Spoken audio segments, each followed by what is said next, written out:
सुप्रभात प्यारे बच्चों। आज के इस वीडियो लेक्चर में हम लोग विद्युत रासायनिक श्रेणी के अनुप्रयोग के बारे में समझेंगे। पिछले वीडियो लेक्चर में हम लोगों ने जाना कि विद्युत रासायनिक श्रेणी क्या होते हैं तथा इसके लक्षण क्या क्या हैं।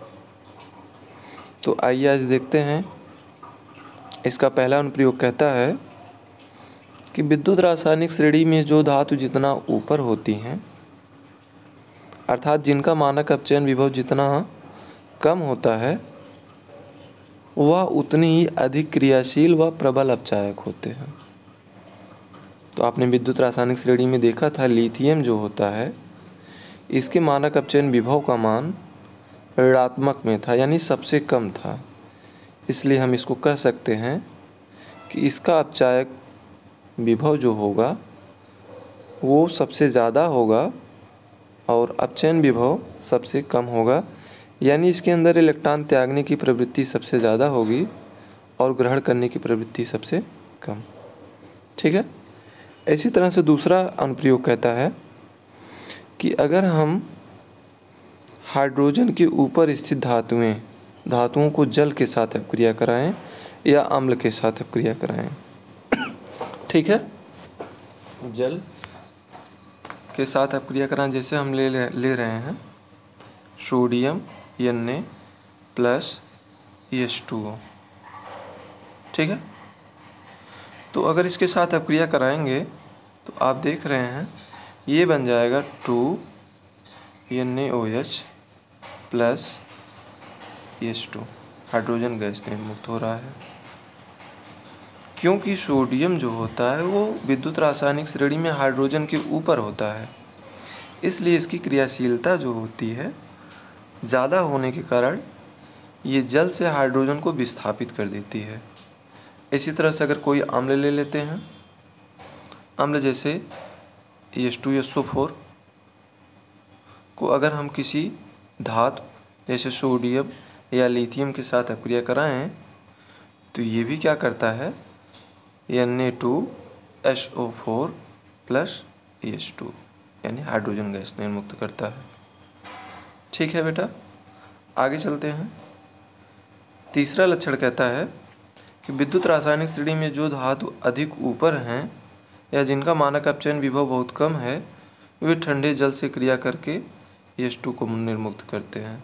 ठीक दूसरे लक्षण की तरह ये भी है ना।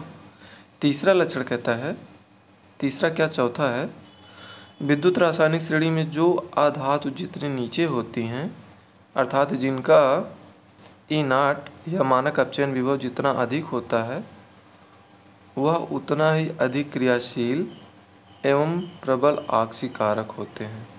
ये भी जो आपका चौथा लक्षण, ये भी पहले लक्षण में ही समाहित हो जाता है। ठीक है। अगला है, पांचवा है, कहता है धातु ऑक्साइड का ऊष्मीय स्थायित्व विद्युत रासायनिक श्रेणी में ऊपर से नीचे जाने पर घटता है। जैसे अगर कोई धातु ऑक्साइड है, जैसे लेते हैं Na2O, है ना, और एक दूसरा ले लेते हैं Ag2O, तो जो इसका ऊष्मीय स्थायित्व है वो Ag2O का कम होगा, क्योंकि ये विद्युत रासायनिक श्रेणी में नीचे पाए जाते हैं, और सोडियम का ज़्यादा होगा क्योंकि ये ऊपर पाए जाते हैं। इसके बाद हम अगले पॉइंट में आएंगे। अगला पॉइंट कहता है, यदि विद्युत अपघटन की क्रिया में दो प्रकार के धन आयन उपस्थित हो। जैसे मान लीजिए एक आप सॉल्यूशन ले रहे हो, ठीक है। आइए हम फिगर के माध्यम से समझते हैं। हम एक सॉल्यूशन ले रहे हैं जिसमें दो प्रकार के इलेक्ट्रोड को डिप कर दे रहे हैं। एक इलेक्ट्रोड को हम कैथोड मान रहे हैं और दूसरे को एनोड मान रहे हैं। मान लीजिए इस विलयन में दो प्रकार के धन आयन और दो प्रकार के ऋण आयन उपस्थित हैं। जैसे यहाँ पर अगर इस विलयन में Na प्लस भी हो और K प्लस भी हो, तो एक पॉइंट कहता है कि यदि विद्युत अपघटन की क्रिया में दो प्रकार के धन आयन उपस्थित हों तो कैथोड पर वह धन आयन जाएगा जिसका E0 अधिक होगा, यानी मानक अपचयन विभव का मान जिसका ज़्यादा होगा वो क्या करेगा, कैथोड पर जाएगा। ठीक है। तो बेटा आप लोग देख रहे हैं कि इसमें जो है आपका सोडियम चला जाएगा कैथोड पर, क्योंकि इसके मानक अपचयन विभव का मान कम होता है, या आप कह सकते हैं इसकी क्रियाशीलता ज़्यादा होती है, इसकी मोबिलिटी ज़्यादा होती है पोटेशियम से, इसलिए कैथोड पर चला जाएगा। इसी तरह से अगर हम कहें दो ऋण आयन उपस्थित हों, जैसे क्लोरीन आयन और फ्लोरीन आयन, तो विद्युत रासायनिक श्रेणी में आप देख रहे हैं लिखा गया है, जिसका यहाँ पर लिखा गया इसी प्रकार यदि दो ऋण आयन हो तो एनोड पर वह ऋण आयन एकत्रित होगा जिसका E0 कम होगा। तो E0 का मान किसका कम है, फ्लोरीन का है कि क्लोरीन का? तो आप जब देखेंगे श्रेणी को तो वहाँ पर क्लोरीन का देखेंगे E0 की वैल्यू कम होती है, इसलिए ये बेटा किस पर जाएगा, एनोड पर। ठीक है। अब अगला पॉइंट कहता है किसी सेल में दो इलेक्ट्रोड होते हैं ना। अब जान ही रहे हैं कोई अगर सेल बनता है तो दो इलेक्ट्रोड से बनता है। तो कहता है एनोड जो है उस धातु का होगा या उस इलेक्ट्रोड का होगा जो विद्युत रासायनिक श्रेणी में ऊपर पाए जाएंगे। ठीक है। इसी तरह से कहता है कैथोड उस एलिमेंट का बनेगा जो विद्युत रासायनिक श्रेणी में नीचे पाया जाएगा, अर्थात इस पर अपचयन होगा और एनोड पर ऑक्सीकरण होगा। ठीक है। इसी तरह से अगला पॉइंट कहता है अगर किसी भी सेल का सेल पोटेंशियल ज्ञात करना हो तो उसके लिए हम लोग इस फार्मूले के द्वारा हम लोग फाइंड आउट कर सकते हैं। E0 सेल बराबर होता है E0 cathode minus E0 anode.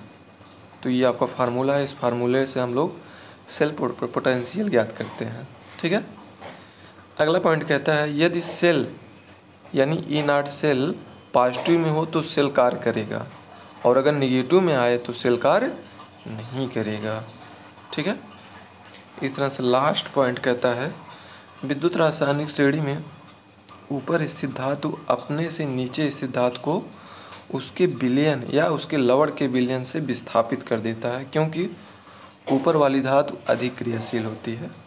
जैसे कॉपर सल्फेट का एक विलयन है। ठीक है। अगर इसको मतलब इसमें हम अगर आयरन के छोटे छोटे टुकड़े डाल दें तो हमें आयरन सल्फेट मिल जाता है और कॉपर का अवक्षेप प्राप्त हो जाता है, क्योंकि आयरन जो होता है विद्युत रासायनिक श्रेणी में वो कॉपर से ऊपर होता है, इसलिए ये क्या करता है कॉपर को उसके विलयन से रिमूव कर देता है और आयरन सल्फेट और कॉपर का अवक्षेप बना लेता है। ठीक है बेटा, थैंक यू।